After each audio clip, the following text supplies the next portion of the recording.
just suddenly had this wake up call. And that for me was the start of my obsession with time management, because I was like, I cannot afford to waste any more time. The experiences that you've been through have made you who you are today. Everything that you've been through is something that pretty much everybody can resonate with.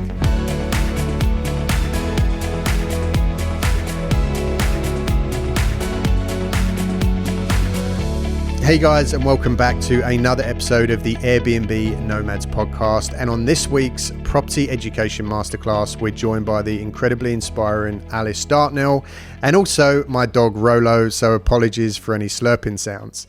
Now, in this episode, Alice is going to tell us about how she overcame adversity and turned it into opportunity by moving through a very messy and traumatic divorce, but taking the opportunity to then build a very successful time management coaching business, which she now runs from all around the world.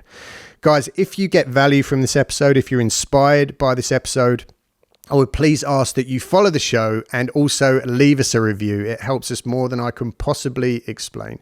Until that time, get comfortable, enjoy the show. And again, apologies for any slurping or licking sounds from Rolo, but he's really cute, so who cares? Here we go. Alice, thanks for coming on. Hello, thank you for having me. It's great to have you on the podcast. I've got two special guests here today. I've got the lovely Alice, and then on the other side, we've got my best mate, Rolo, who's come to work with me today. So hopefully he doesn't make too much noise, but you guys will have to make do. Alice, it's been a little while since I think we first connected, 5-6 months ago? Yeah, it was at the start of the year. Yeah. I can picture it. Yeah. I was in Cambodia and I remember walking down the street, voice noting you, walking past the banana fritter lady. Yeah. Well, that'll stick in your mind. Yep. I wanted to bring you on because I'm very inspired by multiple different parts of your story, which I think will be also very inspiring for the audience. You're a woman in business, which is, I love that. And we've had a lot of female entrepreneurs on the show. I think it's great for all women out there and everybody, but women in particular, to hear what can be done with a really good mindset and, and a strong determination to succeed. So that's really, really cool. There's also a traveling connection, so we're going to get into that. I'm very, very passionate about traveling. We're going to hear about your story and how you ended up there. So that really interested me as well. And also what you do and what you teach, I think is also, and we're going to talk about that as well, also very, very important. It's something that I also struggle with a little bit. And I work with someone who helps me manage my time. And I think that when you come from an employee role and you move into business or entrepreneurialism, it's the number one thing that people struggle with. Because you're working for yourself, you tend to kind of drift. You're not really sure how to kind of build in that schedule or that regimented kind of routine. Yeah.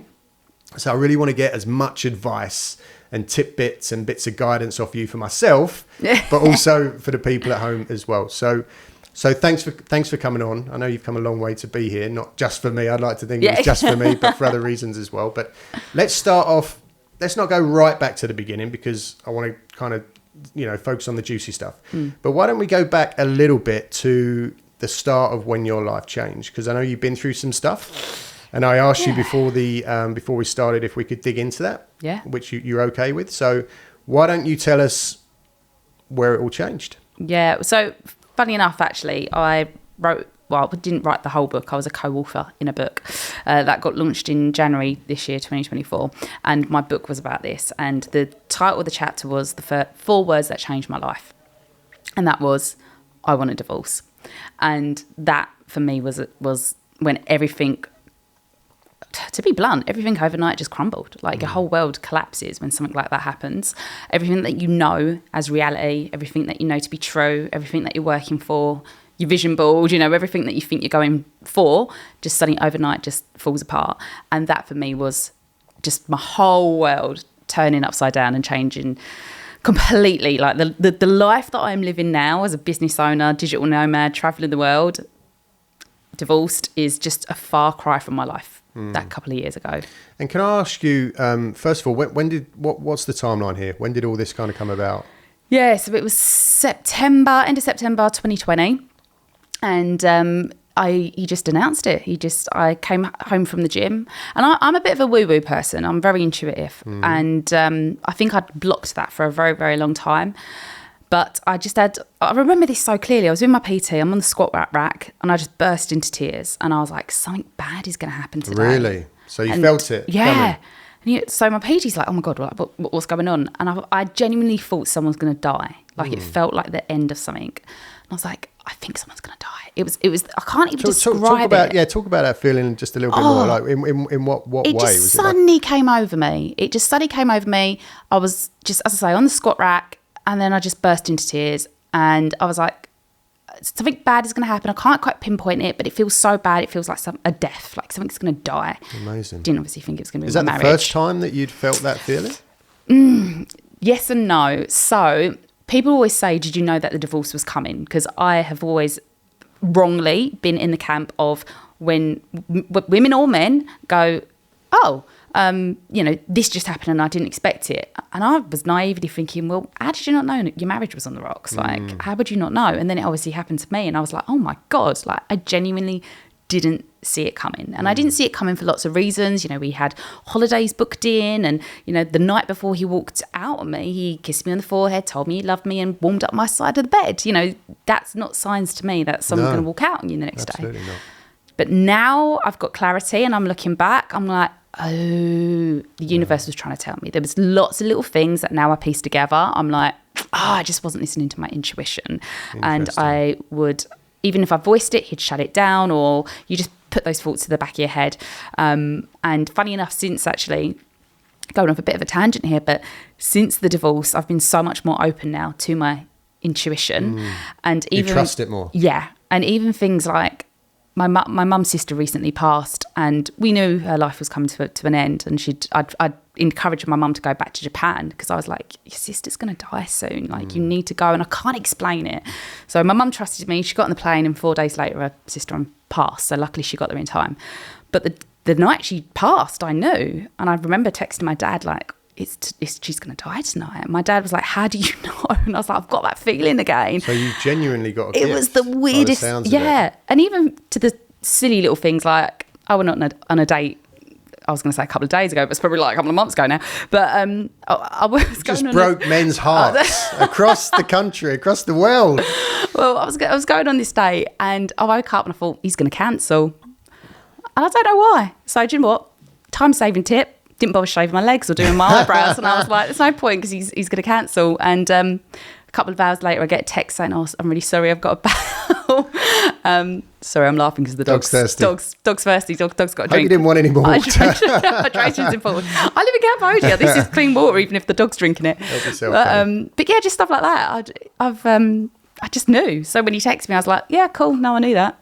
But anyway, I've got off a tangent there. But yeah, my intuition probably was telling me that my marriage was coming to an end. I just probably was choosing to ignore it. Because I've had, I've had obviously relationship breakdowns. Yeah. I've never been married, so I can't, I'm not comparing what I went through to what you went through. It's a completely different level. But whenever any of my relationships have ended, at least the majority of them, God, I sound like there's loads and loads that have ended. There's not that many, but it's always been to me like a 180 turn.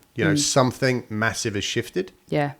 And it's always been really, really obvious to me. So I've never really been in a situation where it's just kind of come out the blue and bang, like a punch in the face. That must have been really, really hard to take. Yeah. So, and another reason why I wanted you to come on and tell this story is because, it's the old cliche saying, but it's true, of adversity brings opportunity, right? Yes. So you are a prime example of someone who's taken something, which at the time, and probably now still probably at some points hurts a little bit, but at the beginning would have been, like a steam train, right? Yeah. And you could have rolled over, you could have given up, you could have accepted, that your life's not as you planned, as you thought it was going to be. But you made the change, right? And you shifted into a journey that started then to where you are now. So yeah, tell us how those steps looked and how those steps felt, more importantly. And did you know then what you was going to do? Did you immediately have a plan, or did it kind of come about over a period of time? No, I didn't immediately have a plan, because just to make it even more complex, he actually asked for a 6-month trial separation. So he said he wanted divorced. He walked out. The next day he came back and said, we've been a bit hasty, aren't we? It's, been 10 years. Let's have a trial separation. And you'll do obviously anything to save your marriage or relationship or whatever. So obviously I agreed. And then we went back into a lockdown. So there's a whole other story there of things that he did and didn't do. And my intention is never to badmouth him, and my intention is never to paint him out to be nasty or, that I obviously know the truth, but I'm not here to kind of like share that. But that 6 months was really difficult for me because I didn't know if he was coming back. So I didn't know if I was married. I didn't know if I was single. And you still had the house, right? So you're living in the house. Yeah. So do I take the wedding ring off? Do I take the pictures off the wall? Do I take his stuff out the wardrobe? Like I just did not know. So in answer to your first question, not a bloody clue. Like, because I don't know. I don't know if he's coming back or not. Now, funny enough, the intuition thing, I remember this so clearly. 16th of December, 2020, we went back into a lockdown just before Christmas. And this is when the government said, if you're single, you can bubble up for Christmas. But that last day, they announced it on the day and said, today's the last day that you can meet outside in a group of 6 or whatever with friends. So me and the girls, obviously quick, you're like, last chance, get together, quick, let's go for drinks. And we went into London and I took my wedding ring off and all my friends were like, oh, the wedding ring's off. Big step. And they were like, you've heard from him? And I said, no, I'm still halfway through the 6-month trial separation. I haven't heard a word from him, but I've just got a feeling.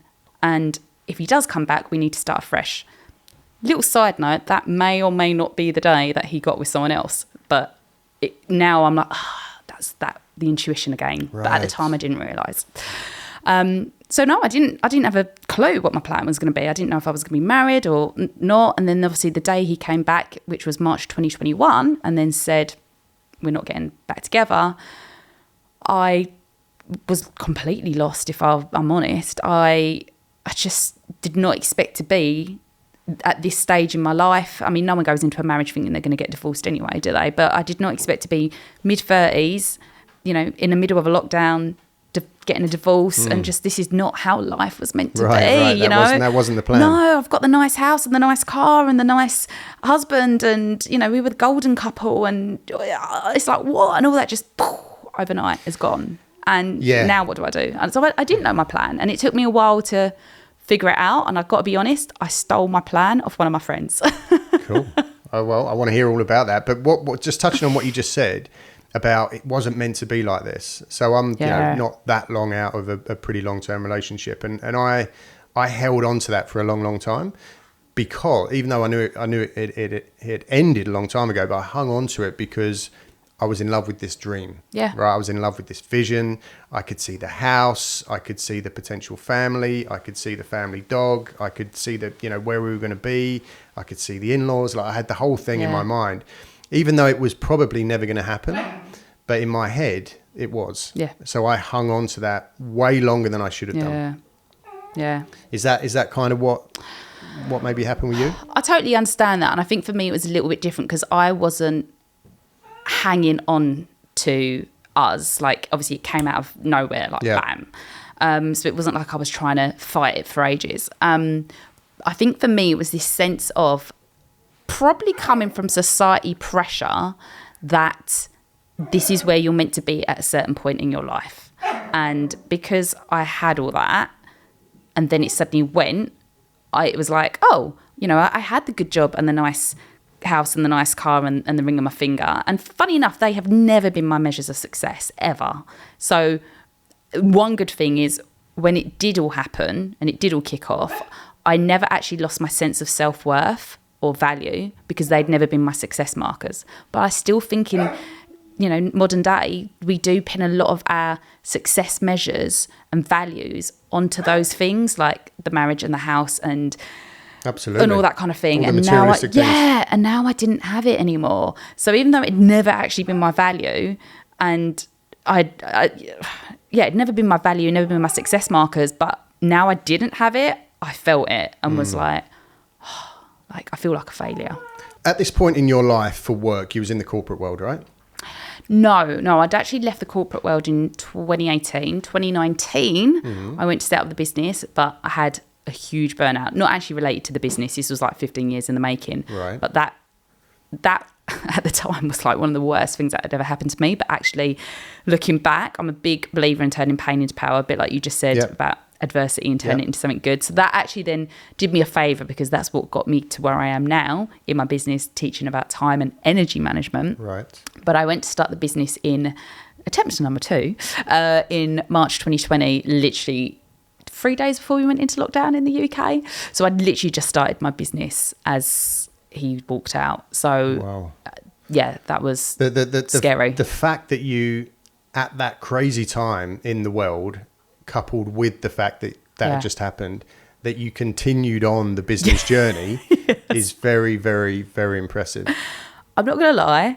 I not only felt like a massive failure, I've never been scared so shitless, to be honest, because I'd given up my corporate job and I was the breadwinner. I'd given that up to then switch for him getting a well-paid job to being the breadwinner, and then him saying like, "Oh, we'll fund you for the first like year 2 or whatever, getting your business off the ground," to then suddenly go, "Oh, I'm on my own." And I'm on my own because we're in lockdown, and my parents live on the other side of the world, and just all these things, like it just felt like life had just like exploded. And yeah, it was scary. It was a really scary time to be like, what do I do? And I couldn't even go back to corporate if I wanted to, because everyone was being furloughed left, right and centre. So it was like, right, well, let's make this happen then, shall we? We've got to make it work. There's no other choice. Incredible.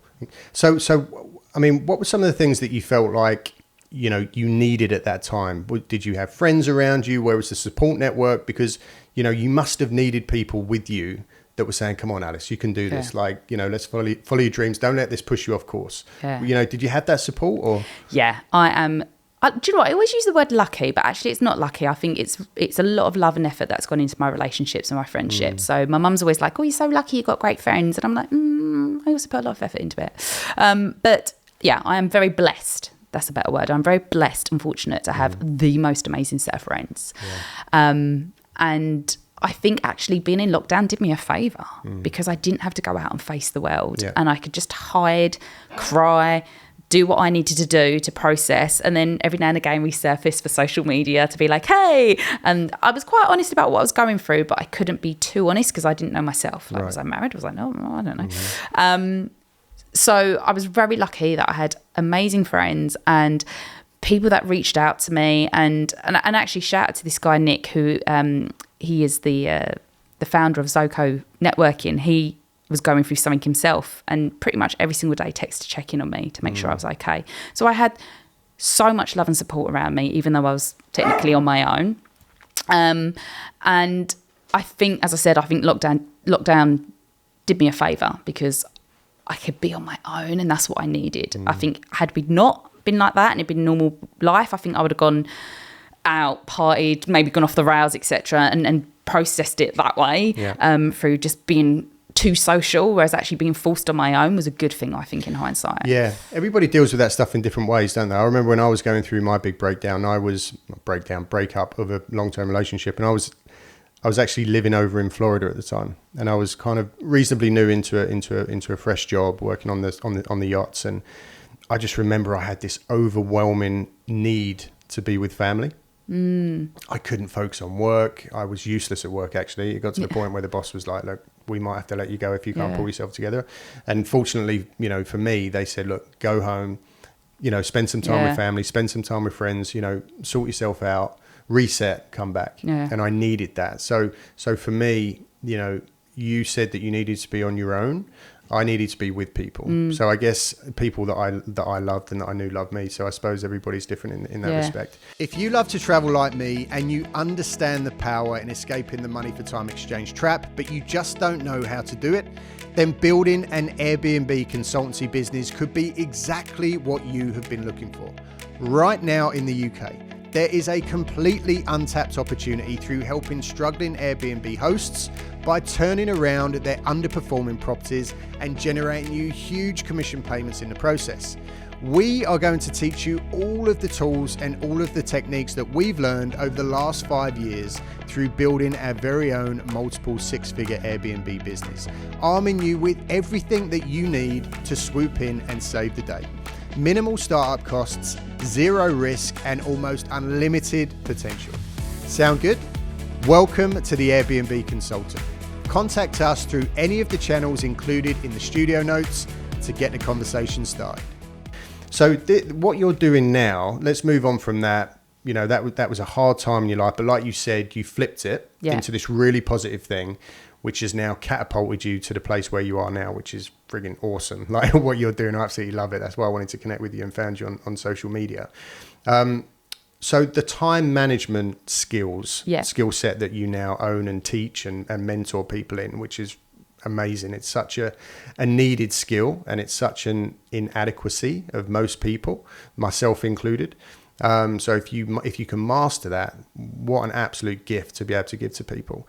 Where did that come from? Was that a natural thing? Was it something that you had to spend the time to learn and perfect before you moved into kind of the teaching side of it, or is it just a thing that comes naturally? Are you an organised person in all other areas? Or? Yeah, great question. I think naturally I'm quite an organised person. I probably got that from my parents. They're very different in their styles of organisation, but I think I probably learned a lot from that. And my dad was always big on like doing his weekly planning and things like that.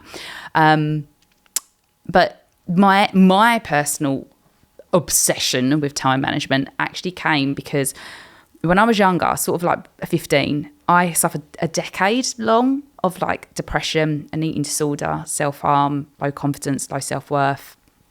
Not in a good place. It was a really dark time.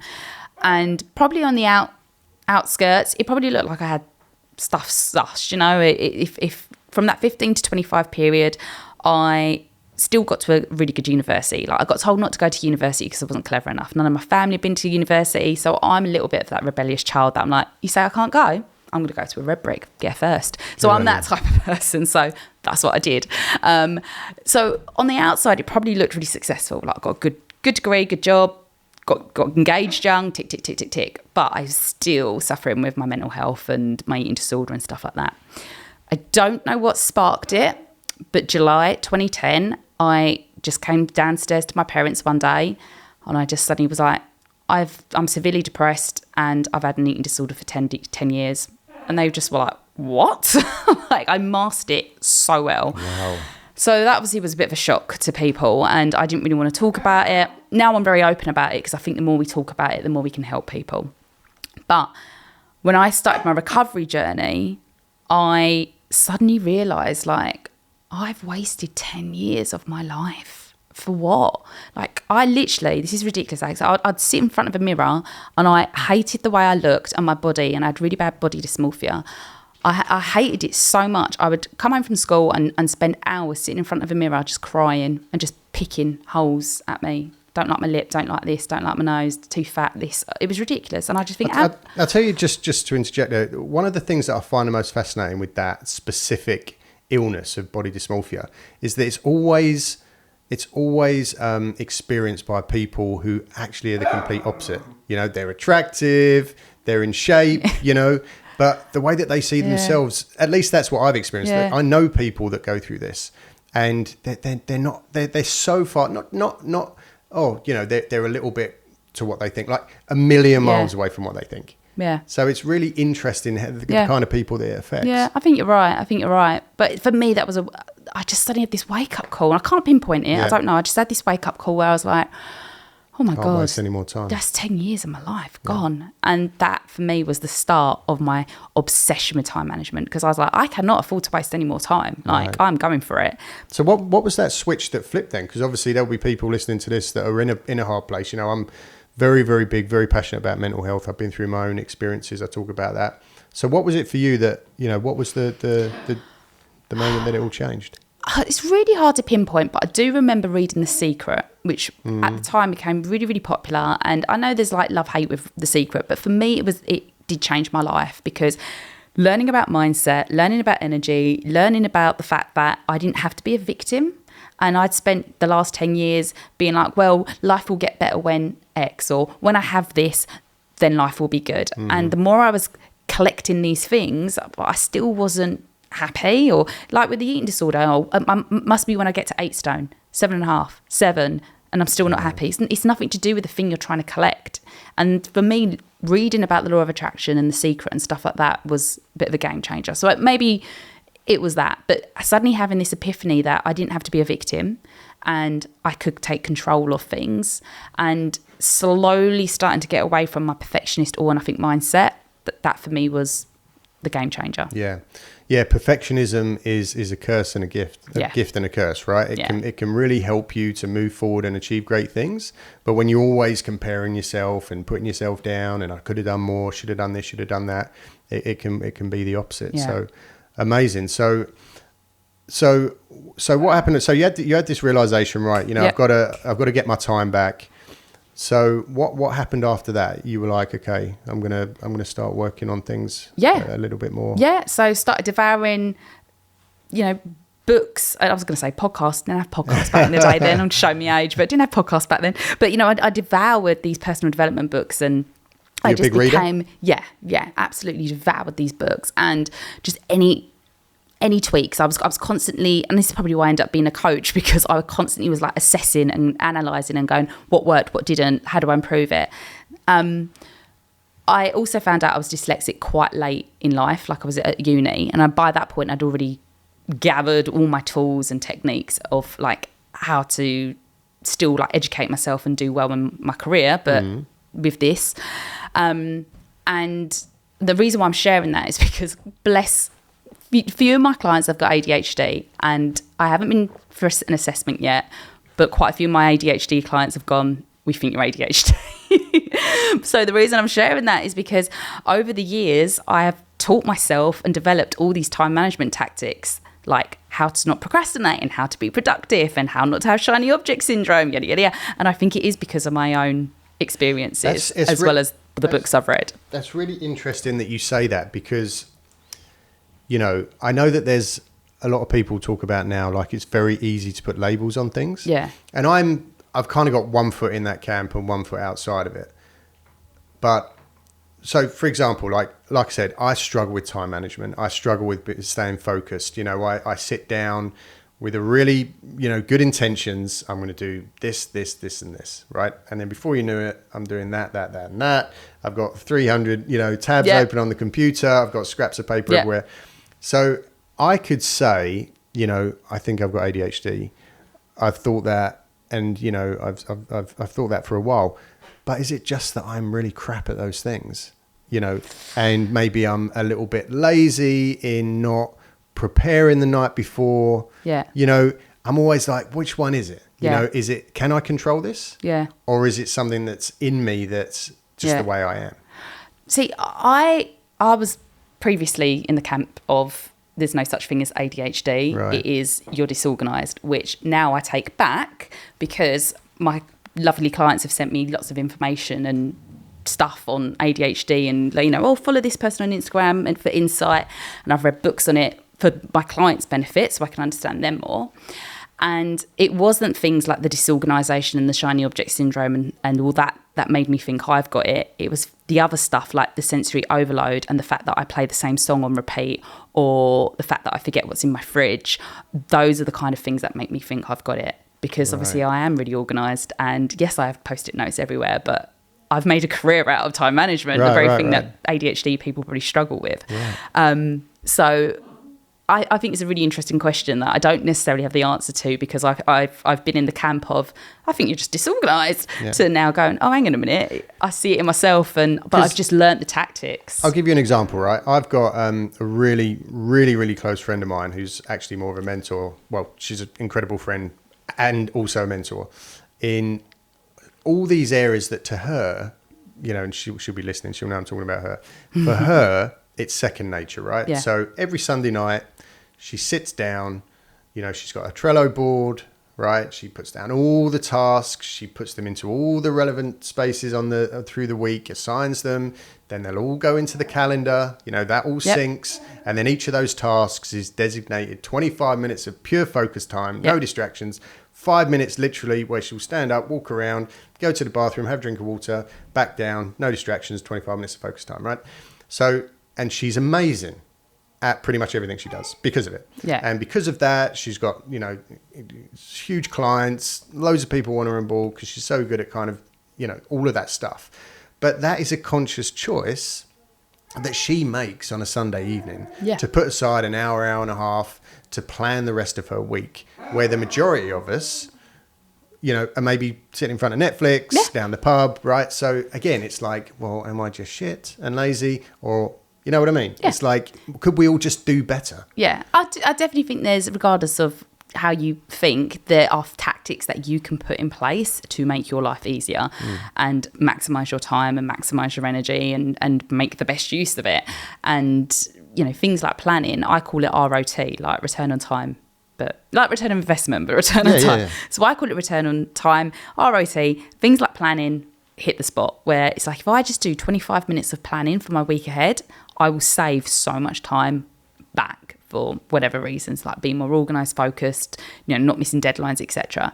So, but you do obviously have to make that conscious decision, because you can listen to a time management coach go, you need to do your weekly planning, and you go, all right. And if you don't do it, you know, you've got to make those conscious choices. And one of the things I always say to my clients is, it's not about sacrifice, it's about choice. You know, I've never said to any of my clients, stop scrolling social media and stop watching Netflix. I love a bit of that. I've just said you've got to choose and try and choose things that are going to benefit future you and Monday you rather than Sunday night you. Because I've had it, you know, after, you know, sitting down and having a strategizing session with my friend, quite, you know, like what you do with your clients. And she said, right, this coming Sunday, I want you to do this and I want you to do that and and plan your week. And then, you know, I do my very best, I do. And if you're watching or listening, you know, don't get annoyed, but it is, you know, she'll give me these instructions, and then maybe Sunday night comes around and it's like 7:30, and a mate will call who I haven't seen in ages and say, oh, do you want to go out for dinner? And I'm like, oh yeah, go on then, you know, but maybe I should have been at home doing my planning. You know, so again, it comes back to choices. But what you just said is actually really interesting that I want to talk about for a second. You mentioned about return on time, right? And you compared it to return on investment when it comes to investments, which most people listening or watching this would have heard of. Isn't it crazy how we all, myself included, you know, you sit there and you do your spreadsheets and you look at the different strategies and, you know, should I be doing this or should I be doing HMOs or whatever it might be for the best return on my investment? But when it comes to actually thinking about what's the best return on my time, the one finite thing that we can never ever replace, that when that has gone, we're going to look back and be like, shit, I would give up everything I've got right now to rewind the clock 25 years. But we don't put any emphasis on that. We'll happily sit there and binge, you know, a box set of Netflix or, you know, spend 3 hours on Sunday night scrolling TikTok. But we don't ever put enough emphasis on the time. It's all about money, money, money. It's crazy. I don't know if this is true or not, but I read somewhere that people spend more time planning their annual holiday for a week than they do their life. So if you've got a nice holiday booked in Greece or Spain with the family this summer, you probably spent more time planning and organising that one holiday for a week than you did your whole entire year and your goals and what you wanted to do. Now, I don't know if that statistic is true or not, but it really resonated and landed with me, because I was like, I think that's true just based on what I see with people. But yeah, we don't spend enough time planning our goals, lifetime. You know, so many people wake up, roll out of bed and roll into the day. And they're not intentional with their time or what they want to do. And I think that's 99%. So this is why I like doing the podcast, right? Because everybody that comes on this show has reached success in their life in some form, right? Whatever that looks like to them, whether it's, you know, financial, whether it's, you know, self-confidence, doing something that they've got a real strong passion for, right? So they're here for a reason, but there's always these common traits that everybody seems to share that comes on the show. And one of them is that people have a respect for their time. They plan their days, they plan their weeks, they plan their years, they put goals in place, things that they need to hit, measuring sticks that they can gauge their performance by. But that is very rare, I think, and that is in the minority. I think the majority of people, like what you just said, they wake up, swing their legs out of bed, put their shoes on, or their slippers, and then get ready, and then put their shoes on, and they go to work, they come home, watch TV, blah, blah, blah, and every day's the same. So, you know, that is something that we all need to practice more of.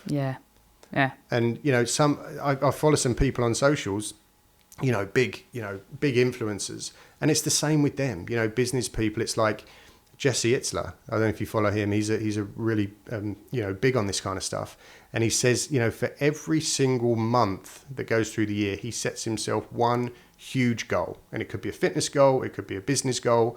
But every single month he's driving towards that one goal. Yeah. And then at the end of each year, he has one life-changing goal, something that is on his bucket list, right? That all of the months before that have led up to that one big bucket list life-changing goal. And it's that drive and it's that awareness of, okay, I've got this time. It's finite time and I need to make it count to go here. Yeah. Right? But most people don't do that. Yeah. Yeah. And I think it's really easy because life is busy, isn't it? You get very bogged down with everything and every single email, every single ping, every single social media, whatever. And it's very easy to just roll through the days and roll through the weeks. And actually, funny enough, I had a conversation with my friend yesterday and on WhatsApp, and she was saying, she's a teacher. So teachers tend to look at terms and like count down the terms. And I was like, oh, mate, just be careful because you're literally wishing away your time right now because you're waiting to get to whatever marker it is. And then she was like, oh my God, yeah, like I need to be careful and wake up call. Yeah. So I think it's easy and we all do it, which is why I always encourage my clients to be intentional. That's always my big word, like be intentional with your time. And obviously sometimes our time is taken by the things that we have to do, whether that's work or the school run or whatever it is. But so be really mindful and intentional with the rest of your time that you've got, because it is precious. And once it's gone, it is gone. So where do you want to be at the end of the year? Or what are the things that you want to achieve or see or do? And, I'm definitely the same. After the divorce, I ended up going to Spain because that was a bucket list dream of mine. And then I ended up going to South America 3 months, a bucket list dream. Because I thought if I don't do that now, I never will, because I've been saying I'm going to do that for the last 20 years and I don't want to wait another 20 years. So even for me, I preach this stuff and even I had to have a bit of a word with myself and a wake-up call.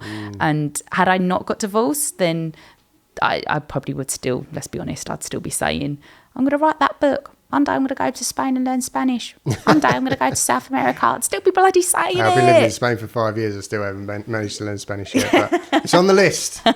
Something I just got to find the time. But that is another, something to realise that, yes, you went through that awful ordeal with the marriage breakup, but it opened up doors and opportunities, for you to truly sit down. And I did the same thing. Whether you know it or not, and I'm not saying it's always a really awful thing to make sacrifice for others. You always have to some extent, if you want to be in a relationship and normal functioning part of society, right? You have to kind of give up somewhat. Yeah. But one of the blessings of being single or having that change in your life, and all of a sudden it's just you. And you're like, okay, what do I want to do? Yeah. Where do I want to live? Yeah. What do I want to do for business, right? Where do I visualize my future being? And all of a sudden it's like, I can do frigging anything. Yeah. I can go anywhere. I can hang out with anyone. Yeah. I can go for dinner with anyone. I can lay in bed till I want to. Yeah. Right. So that's one of the good things. I think that's also one of the scary things though, because one of the things that scared me was that I had people were like, oh, you're single now, and I gave up the house, I gave up everything, so it's like I had no ties, and everyone's like, oh, the world's your oyster, you can go do anything now. And it's almost like that paralysis of too much to do, too much choice. It's like the choice paradox. And now you're like, I don't know where do I begin? And that actually links to like things like procrastination. So many times my clients are like, they don't know where to begin and where to start on, say, said project or whatever, so they don't, because they don't know where the starting point is. I can resonate with that. Yeah, so whether that's your to-do list on a Monday or a big life change, and I said right at the start, I stole the idea from my mate, right? I remember this so clearly. I've actually got a really sharp memory now. I never used to pre-burnout, but now my memory's really sharp. I'm in a blue dress, I'm at Battersea, it's Father's Day, and I've got a rare Father's Day with my dad because we live in different countries, and we've tanked 4 bottles of wine. So it's probably the wine that's talking. 4 bottles? Yeah, it was a good day session. So it's probably the wine talking. But I was looking at my Instagram, at Sophie's Instagram. She'd taken a sabbatical, a year in Spain, learning Spanish in Madrid. And I remember saying to my dad, I'd love to do that. That's always been on my bucket list, always been a one-day dream. As I said, it's probably the 4 bottles of wine. But my dad went, why don't you do it then? That's simple. And I was like, yeah, shit, why don't I do it? No one to ask. I don't need anyone's permission. And it was like so obvious. And it was just like, oh, yeah, why don't I do that? Yeah. As I said, probably was the wine talking. But that then was the catalyst for me to go, if she can do it, I can do it. And also the catalyst to be like, now or never. Like, just, and that suddenly that, yes, obviously I'm still scared because I'm now single and on my own and I've got to make my money work for myself and I've just started this business and all these kind of things. But that I decided consciously that I would never get this time back. And I just need that first year after the divorce for me and to tick some shit off the bucket list just in case I never get a chance ever again because, things like COVID or whatever. And so I went to Spain and I learnt Spanish, and then I ended up going on my 3-month sabbatical around South America with another friend. And I'm so glad I did it. And I remember my dad and my mum doing the classic mum and dad thing of like, oh, what about the money? And, is that going to be good for your career? And, all those kind of parental concerns that they have for their daughter. But I just was like, I will get more money. I will be able to pick up the business when I get back in a year. I will never get this year. Ever again. That's such a mindset shift. Yeah. To that realization that there's fucking money. Yeah. Like there is more money. There's enough money on this planet for everybody to be a millionaire. Yeah. So the idea of putting off the holidays or the experiences or the memories or the travels or the time with family and friends, those are the things that you're going to take away with you, right? Yeah. And everything else, the money, that stuff is always going to be there. Yeah. But to spend your time in a job that you hate, right, grinding at something that doesn't fill you, that makes you unhappy, just so that hopefully in 10, 20, 30, 40, 50 years, you can get to that point where you're like, I got the money. Yeah, I got the money. Yeah. Success. But guess what? Now you haven't got the time.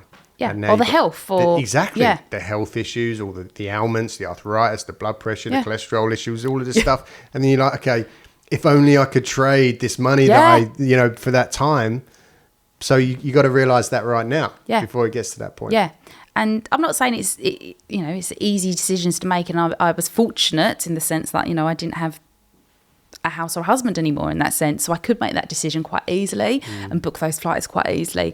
But I think, and hopefully people aren't going to have to go through something as horrific as a divorce to have a wake-up call. But that's what I feel so passionate about and why I'm so on it with the time management and create your life by design, because we are not getting this time back ever. And I made the mistake once with the decade of depression. Don't want to make that mistake again. And,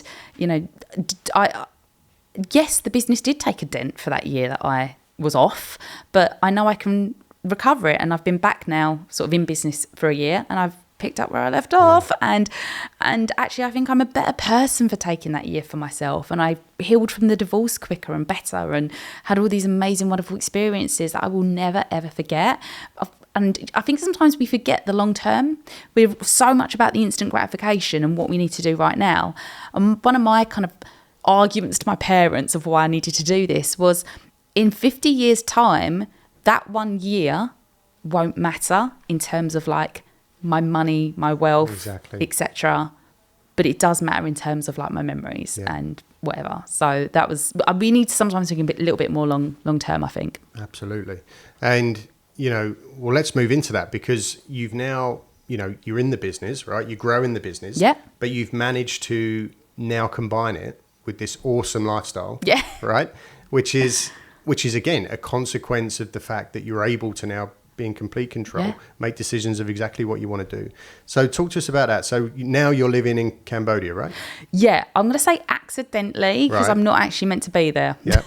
So I was actually on my way to Bali. A bad place to kind of end up. Yeah, true. So I was actually on my way to Bali, and my parents, they split the time and they spend a lot of time in Cambodia.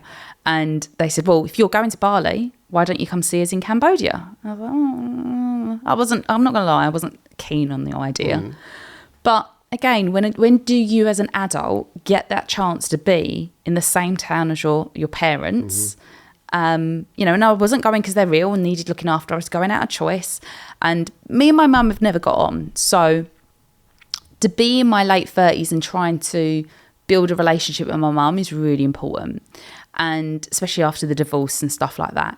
So I made that conscious decision that actually, do you know what, I'll stop off in Cambodia for a couple of months on my way to Bali, and I just haven't quite left yet. Yeah. So I'm still making my way to Bali. I just had a little bit of a 12-month detour in Cambodia.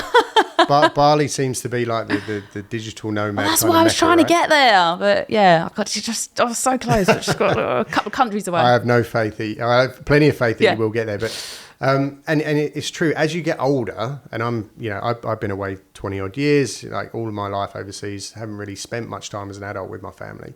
So now, I'm spending some time back in the UK, and I'm very appreciative now of getting that time, because it's very precious. And again, it comes back to, well, what am I going to be left with? I'm going to be left with memories, right? I'm going to be left with that time that I spent, those precious moments. The money, that stuff's always there. You can always make more money. But the time with family, the time when you're young enough to enjoy these things, that's the stuff that you need to put a focus on. Yeah. So if you can combine that with a lifestyle that works as well, which you've managed to do up to this point, then surely that's the gold, right? Yeah. That's the gold. Yeah. I was listening to a podcast and it had Daniel Priestley on it. And he said there's two types of business. And I've never really thought of it like this. He said there's a lifestyle business, or I think he said performance business. But basically, he was like, do you want to create a business because you want the lifestyle? Or do you want to create a business and as much as possible so that you can sell it 5 years down the line? And I was like, I'd never really thought of it like that. And I think when I was younger, I was very much in the camp of, I'm going to be successful, I'm going to own loads of money, and I'm going to retire by 40. And then I had this epiphany in 2018, and I'd just gone to Tony Robbins' Unleash the Power Within.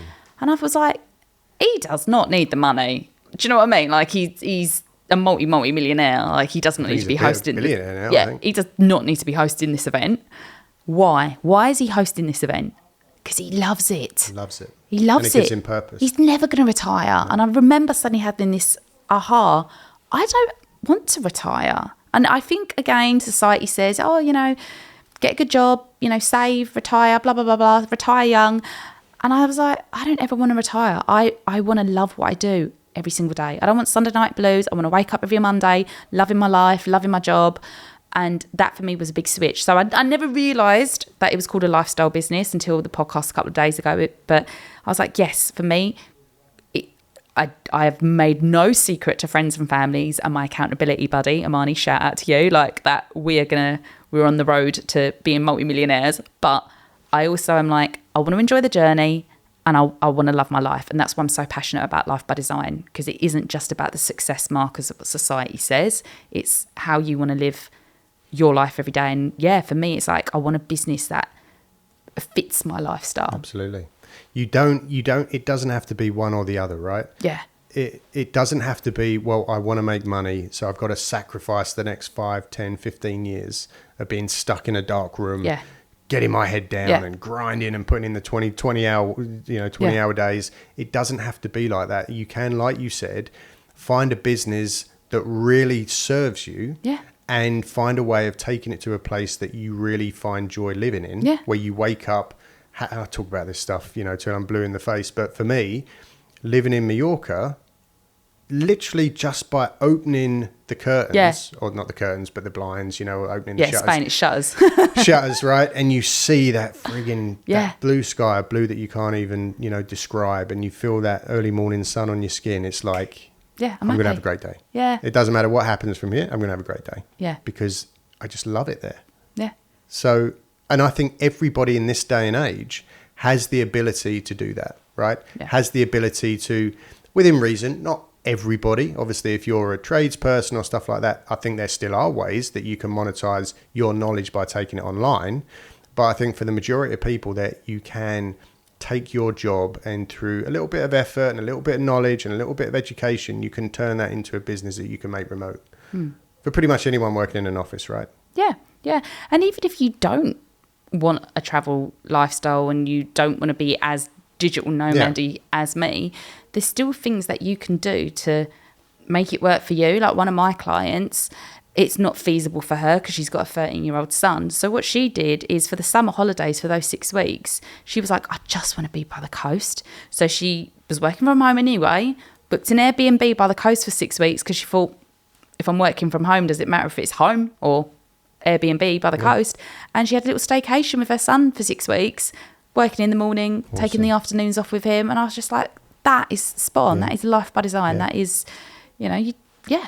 Absolutely. Just having that control, taking the control back from the boss, that says you will be here at 9 o'clock and you will not leave till 5 p.m. There are other ways. And I think post-COVID, there's been this massive monumental shift, right? In the way that people think, the way that they feel, what they want from life. And there has been this explosion of now remote workers and people that are saying, no, I won't spend my time sitting in gridlock traffic every morning. I can't do it anymore. Yeah. There is more to life. Like I've just seen people around me, I've lost people close to me or whatever, not just in COVID, but, every day, there's all these awful diseases and things happening. Everybody knows someone who's been touched by that personally. Yeah. And that affects you. You're like, I can't do this anymore. I don't want to live this life anymore. Even if I think a lot of people, I don't have a family, right? So I'm not really talking from experience here, but I do feel like a lot of people use that as a bit of a kind of excuse to say, well, life's not great. I'm not really happy, but, as long as the kids are okay. And it's like, well, no. Yeah, you got to do the best for the kids, but it doesn't mean you got to be miserable in the process. Yeah. And I thought it was so amazing what my client did, because I thought, wow, what an amazing education she's given her son on possibilities and that experience and getting away and traveling and things like that. And I was like, that's brilliant. Do it for your kid, not don't do it because of your kid. Exactly. Yeah, I completely agree. So right now, what's life look like for you? You're living in Cambodia.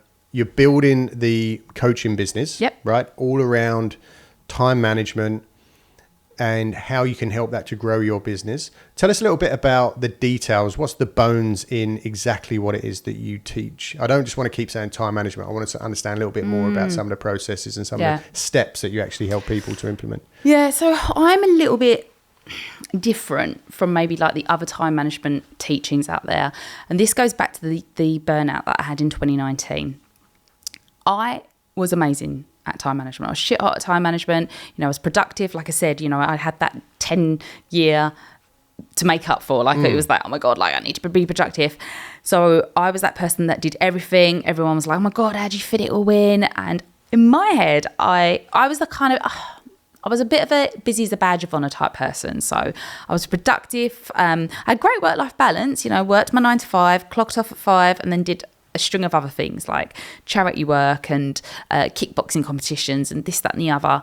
Really full jam-packed life, full jam-packed social life. But I was burning the candle at both ends and I couldn't say no. And busy was a badge of honour. And just because you clock off work at 5 p.m. doesn't mean your pot of energy magically renews and then you can go like do other stuff. Like it's the same pot of time, the same pot of energy. And when I burnt out in 2019, I had this another wake-up call that time management isn't just about managing time. It's also about managing you and your energy. Because I was great at managing my time. I was getting to places on time. I was fitting it all in. But I wasn't managing my energy. So I was a people pleaser. I was a perfectionist. I was burning the candle at both ends. Yeah, I was fit and healthy because I did kickboxing competitions and, I'm necking McGreen's smoothie. But sometimes actually that's not what your body needs. Sometimes your body doesn't need that hard cardio session. It just wants a bit of a stretch and a bath. And I never replenished my energy because I felt like if I wasn't doing something, it was a waste of my time. I'd kind of like taken that obsession to the extreme in a bad way where it was like, if I'm not being productive with my time, it isn't worth my time. And I took it too far. I can really, really understand that. Yeah. I'm definitely guilty of that. I say to myself, well, all right, it's 5:30. I've still got loads more stuff to do. If I close the computer now, what am I going to do? Maybe it's raining outside. I can't go out on the bike. Might as well just carry on working. Yeah. Right? Might as well just keep working, keep being productive. Because any time where I'm just sitting around or staring out the window or reading a book, it's not, it's not helping me grow. Yeah. So I completely understand that. Yeah. And sometimes you need to just switch off. Yeah. And if anyone struggles with that, a bit of a game changer that helped me was to reframe it. I'm really big on reframing, really big on neuroscience. And for me, I hate the terminology time off because it just feels wasteful. And I'm like, time off from what? Is that like giving up smoking? Yeah, it's like... I gave it up, man. Yeah. I don't know what I'm going to do now. Yeah, what does it mean? So then I reframed it and I was like, this time that I'm taking, in quotes, off, this is R&R time. So that bath, that long walk, even that 60 minutes of just scrolling social media or watching Netflix or reading a book or something to disengage the brain, that time is R&R time. And reframing it like that made it feel valuable and made it feel productive because it was like, my body needs this. So a bit like, even if you were a world-class athlete, you would still have rest days. The athlete isn't sitting there going, the rest days are unproductive. The athlete's sitting there going, I need this rest day because I need to restore my muscles, right? Right. It's the same. They've reframed it. So for me, having that reframe was so powerful because it took me from being like, I must go 100 miles an hour at all times, to now where I'm at is, yeah, I'm hungry. Yeah, I'm driven, but I also know when to close the laptop and when it's okay to like just mooch. Or like yesterday, I was getting the bus to dinner with some friends, and I just so happened this bus route was going through all the best bits of London, and I haven't obviously been in London for a year, and I was like, oh my god, like Big Ben, and it was an hour bus, so I'd taken my laptop to do some work and be productive, but I thought, oh my god, it was beautiful, and I was taking pictures, and just for that hour I just enjoyed that bus journey. Old Alice would never have been able to do that because I'd have been like, no, you need to be productive for this hour. Whereas I was like, no, enjoy this moment. I'm not going to be in London for that long. Yeah. And for me, this is why I teach time management a little bit different. It isn't about squeezing every minute out of your day. It is about your energy. It's about you. And it's also about your values. I lived a very full life, but looking back at it, was it everything aligned to my values? No. So I wasn't necessarily being intentional with my time, because I think a life by design and maximising your time is about living a life according to your values. And if you're not, doesn't matter how bloody productive or how many Trello boards you got, does it? Absolutely. And I'll tell you something else is, and I'm, again, because I'm crap with time management and I just tend to just carry on working, I know, well aware of this, and everybody will know about this, but when you work like that, when you're just like go more, you actually get fuck all done. Yeah. Well, you get way less done. Returns, yeah. Way less done than if I just closed the laptop at 5, refresh yourself, went and did whatever it was that made that switch off, and then come back to it the next day. I'm going to be way more productive. Yeah. And we sometimes forget. I can't remember who said this, but they said if you haven't got time to meditate, they said you should meditate 20 minutes a day, and if you feel like you haven't got time to do 20 minutes a day, you should do 2 hours a day, because you clearly need to like slow down and you know. I can't remember who said that, but it's that kind of ethos of like, when life is super busy for me, that's when I know I need to make more time to slow down and make time for the yoga or and the other whatever. thing that what you just said about being on the bus is so powerful as well. You know, you can, you know, like we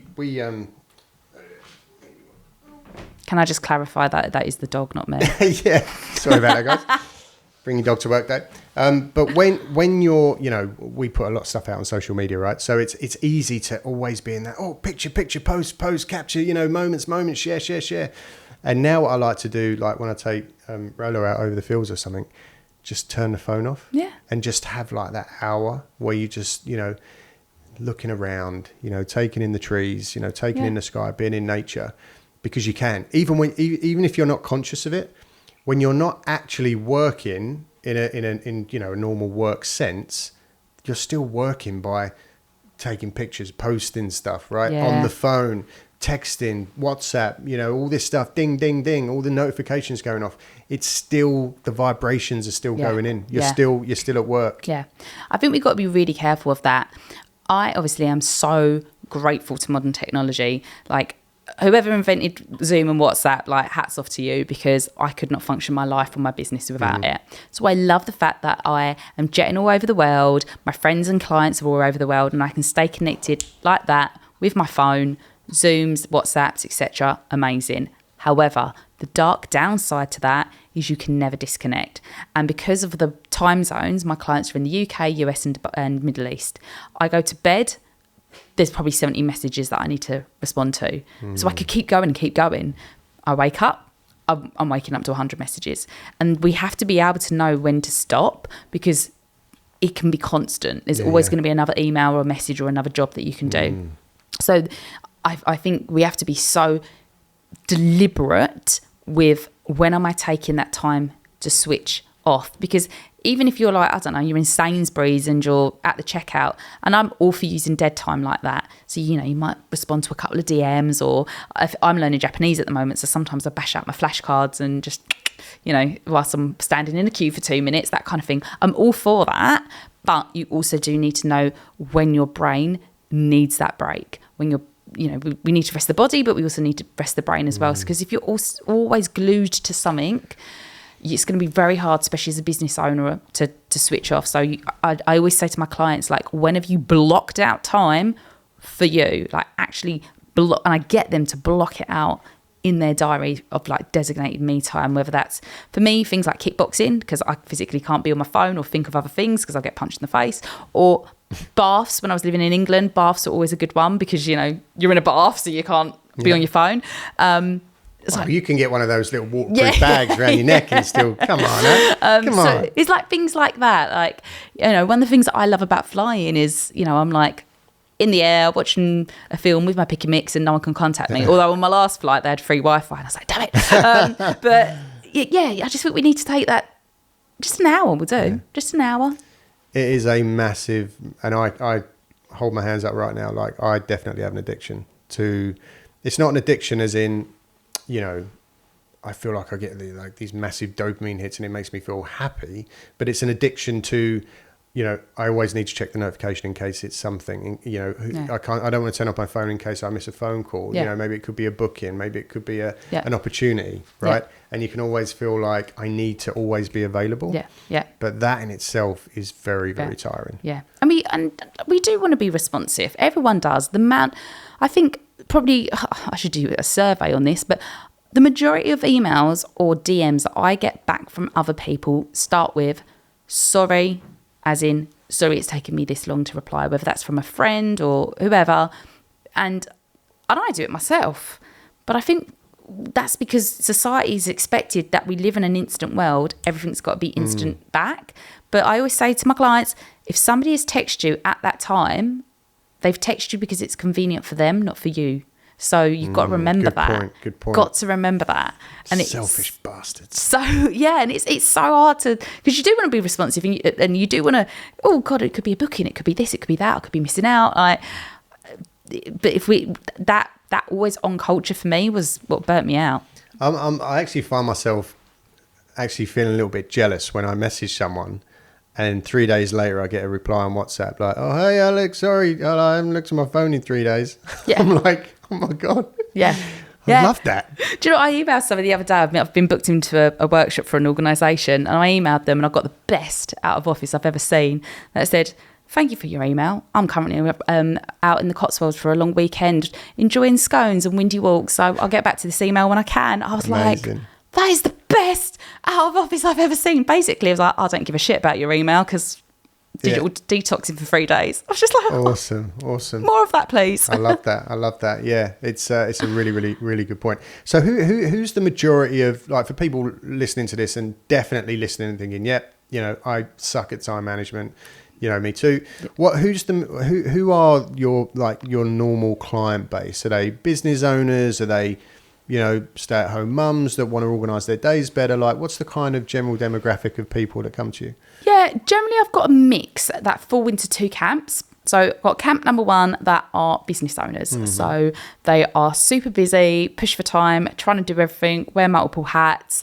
And the curse of being your own boss is that you got all the time in the world, but the curse of being your own boss is you got all the time in the world. So it's like a double-edged sword. Like it's a pro and it's a curse because you're like, oh, no one's actually managing me or checking up on my procrastination. So, or you look out the window, oh, it's a nice day. I think I'll just take the day off. Yeah. It's like, oh, the boss won't mind. So that's definitely camp number one, like the business owner. Camp number two is the corporate leader. Probably doesn't have their schedule because they're a leader, so that, you know, the PA is putting in stuff in the diary, or they're managing a big team or something. So my audience generally falls into those two camps. The thing that brings them together, they want to create a life by design.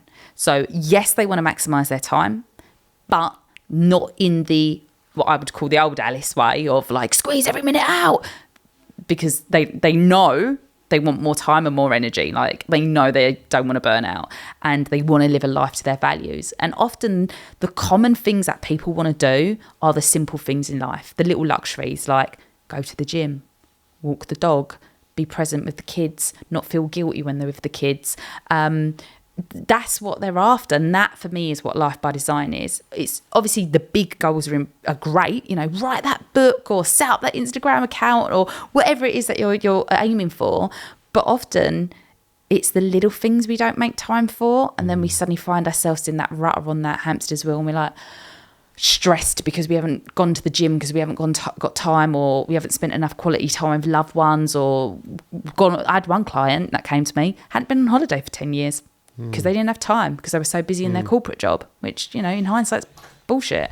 So it's the thing that pulls people together in my world are, I want to make use of my time and my energy, but not become a slave to time, if that makes sense. Like they want to create this life by design. Yeah. And I'm just thinking how I'm always conscious when we're talking that people at home who are in that life, that reality of, you know, they've got the kids, they've got the job, right? They've got the house that needs to be run. They've got the shopping they need to do. They've got the this, the that, the cleaning, all the rest of it. You know, and I feel like there's probably some people who are sitting at home listening to this thinking, well, you know, that's great, Alice. You know, I'd love to be able to, you know, have all this free time. But the reality is, this is my life. And I think, especially when you couple that with, you know, consuming too much social media and seeing these gurus, right, one after another, that are like, hey, so I wake up at 2:30 in the morning, and you know, I'm straight into my speed reading, you know, I do my 30 pages, and then, you know, I sit with my wife or my husband, and we practice affirmations in the mirror for an hour, and it's like, come on, like, this shit doesn't really happen. So what you teach and what you help people with, do you think that literally anyone can get a handle on this and find more time in their day? Oh my God, absolutely. Because I am someone that I'm probably a recovering perfectionist. Like, there's definitely a perfectionist tendency in me, but I am someone now that's like, create a life by design every single day. Don't aim for perfection. So at the moment I'm on the road, but I'm doing my best to keep my healthy habits up. So my morning is sacred for me, because I'm not a morning person. Like, I'm naturally very ratty in the morning, so I need to really work on my mindset. And whilst I haven't had depression or mental health issues for a very, very, very long time now, I know that you've got to work on that all the time. So for me, the mornings are meditation, journaling, visualization, gratitude, a good healthy breakfast, etc., etc. That's really important for me to set up my day really, really strong. At the moment, I'm here, there, and everywhere. Is that ritual going to look perfect every day? No, but that's okay. So if it means that I have to do my affirmations while cleaning my teeth and do my journaling on the tube, which is what I do today, that's okay. It doesn't have to be perfect. It's about fitting it in. And how do I fit it in? It goes back to the planning, right? You know, the ROT. But yeah, I think we can all do something to create our life by design, because we're not aiming for perfection. And I do get a bit annoyed when you hear these motivational videos where they're like, you gotta grind, you gotta get up at 5 a.m, you gotta hustle, sleep when you're dead, because that's what burnt me out. And it's so annoying, because I don't think the majority of us, that is gonna cut the mustard. Like, that's not gonna work. Like, it's so far away, so unimaginable. It's not even, it's like, what, dude? It's like the morning routine where it's like, oh yeah, an hour. Who's got a freaking hour every morning? I've got to get the kids to school. Exactly. Like, no, it's not going to happen. The kids wet the bed, the dog took a crap on the carpet. I don't have time for affirmations today. So I say to my clients, just fit it in where you can. Like, that's okay. It doesn't have to be perfect. You know, brush your teeth and look at your vision board. Like, that's fine. So I'm very practical, because I know how busy people are in their real life. So I'm not here sitting on some kind of cloud being like, oh my God, this is what you've got to do. Yeah. Like, for me, it's about practical stuff. And, you know, things like, you want to go to the gym for an hour, but you can't because your boss asks you to stay late for work for whatever reason. You can't control that. So, okay, well, sack off the gym for the hour, but when you get home, maybe just do 20 minutes of Pilates instead in the living room in front of the TV. That's good enough. That's fine. You're still doing something for you. So it doesn't have to be perfect, but it can still be a life by design. And it's so, I try and do a workout every morning, at home on YouTube, right? It's accessible for everybody now. You don't need to have £100 a month gym membership, and I knew we was coming here this morning, reasonably early start, lots to do, I had to drop my niece at the station, got to, bring the dog here, all the rest of it. But I still got up that little bit earlier because I knew I'm going to feel better. Yeah. If I get my 40-minute HIIT workout in, I'm going to be glad that I did it. Yeah. And then when I have my breakfast, I'm going to feel glad that I worked out and always had my breakfast. And it's just going to move me into a better day and a better mood. So, yes, I'm a big advocate for the health, moving your body, doing stuff for you. Yeah. You've got to. And if you don't, I honestly think that you're going to struggle to build any kind of success. Yeah. Because you're going to be just... You've got to build it on the right foundations, right? Yeah. Everything. Absolutely. Well, I love what you're doing, and I think that anybody that chooses to come and work with you is going to get so much out of it because of you are kind of what you've been through, right? The experiences that you've been through have made you who you are today, and everything that you've been through is something that pretty much everybody can resonate with. Everybody's been through a life-changing event that's knocked them for six, and I hope that they'll be looking at you, and if they're not, they should be inspired by what's possible, that you turned yourself around, you started your new business, you're now, doing it remotely, living in Cambodia, soon to go to Bali, living your own life, your best life, your lifestyle by design. You say life by design, lifestyle by design. And it's amazing, right? Yeah. So anyone who comes to work with you, they should absolutely do that because they're going to learn so much. So are you open right now? Have you got spaces on your program? Yeah. So I can't take, obviously, time.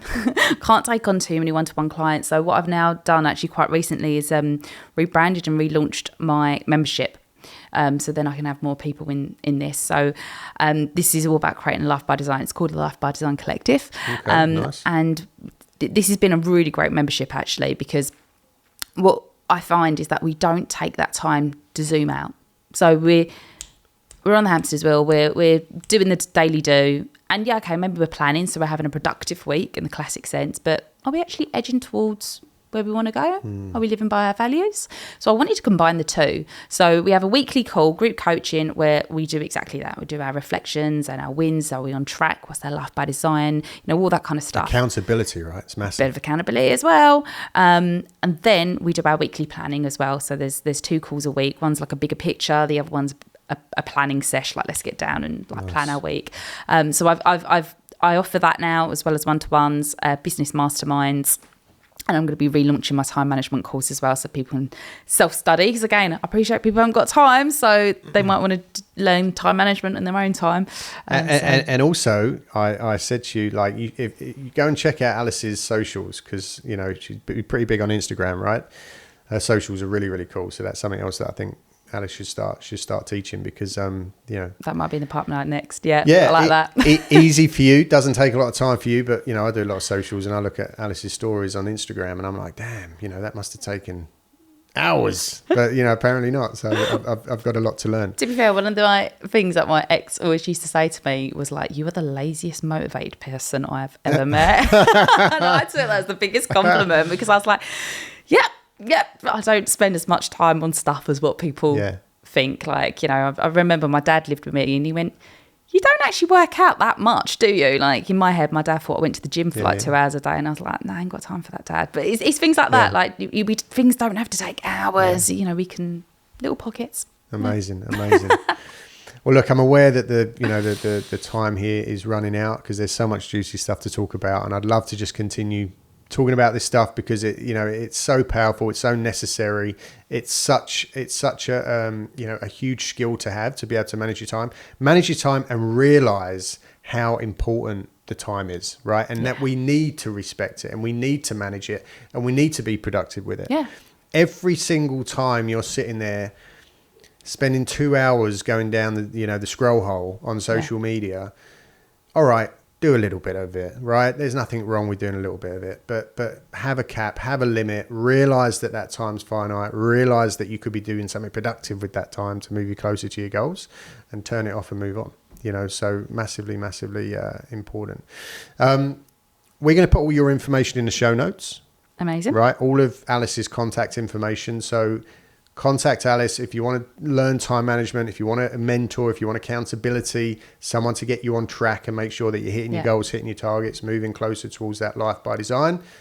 Alice is your woman for that, 100%. Really, really inspiring.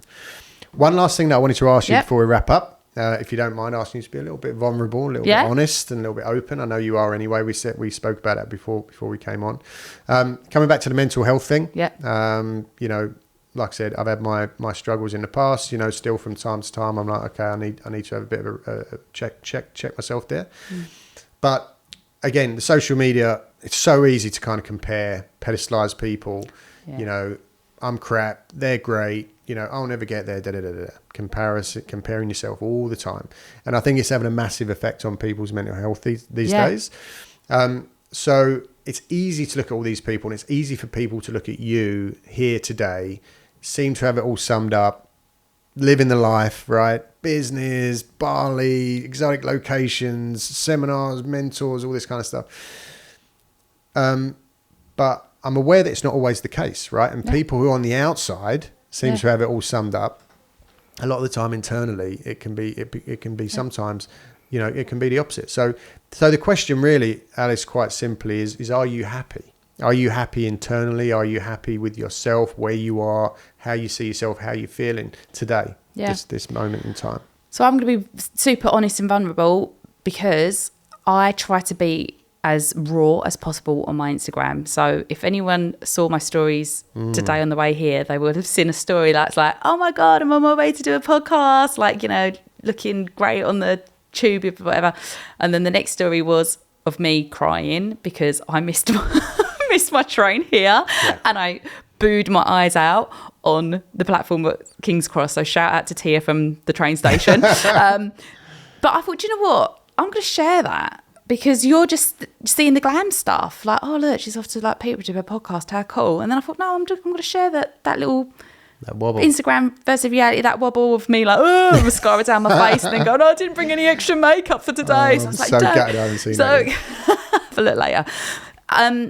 I think you have to work on your happiness every day, and I'm going to be super honest. This is being recorded in May. I feel a little bit disconnected right now from life, and I think I've done my time in Cambodia and I'm ready to move on because the last couple of months I felt very disconnected living in Cambodia, and there's been a lot of drama and a lot of stress and a lot of just weird stuff happening and a lot of and I had this realization that I'm not happy there. And yes, I am happy because I love what I do. So when I'm in my little bubble working with my clients, I'm so happy. And when I'm doing my little things like going to my cute little coffee shops, I'm happy. But I was like, but could I be happier? Yeah. And I'm big on taking control. And I've got two options. I can either stay in Cambodia and bitch about it. And that's probably going to annoy my friends because they've had enough of it already. Or I can go, I want to make some changes. And that's why I'm like, Bali's calling me again. And if you're not happy with something, change it. Might not have to be as drastic as move country, but that's where I was originally obviously going. So I'm just going back to time. But I just to be super honest back, I am really, really happy. And I'm like, I've absolutely loved today and I'm absolutely buzzing. But I also know that I need to take control of my happiness on the greater scale. And I'm not 100% happy in Cambodia at the moment. I've served my time. It's been an amazing year. That chapter's done. And I'm going to keep creating my happiness, my life by design. And I want to use my time well. So when I get back from my UK trip, it'll be on to the next chapter. Amazing. And again, just the beauty of being free, right? And being able to just make the choice. Yeah. That chapter's closed. Let's move on to the next one. No one to ask, no permission needed. Yeah. It's time. Yeah. Amazing. Very inspirational. Check out Alice, get in touch. All of her information is going to be in the show notes. If you want to be coached or mentored or work, fix this time, that we all struggle with and realize that put it above. It should be number one. Yeah. Time needs to be number one. It's the only thing that we can't replace, the only thing that we can't buy. So you need to prioritize it, and Alice will help you do it. Yeah. Alice, it's been amazing. Thank you for having me. Thanks so much for coming on, and apologies for Rolo for whining and barking. Yeah, I just want to clarify that was the dog, the noise is not me. The water bars halfway through. Apologies for that, but we got there. Guys, check out Alice. Thanks so much for listening and watching at home, and we'll see you again next week on another episode of the Airbnb Nomads podcast. Until then, take care. See you then.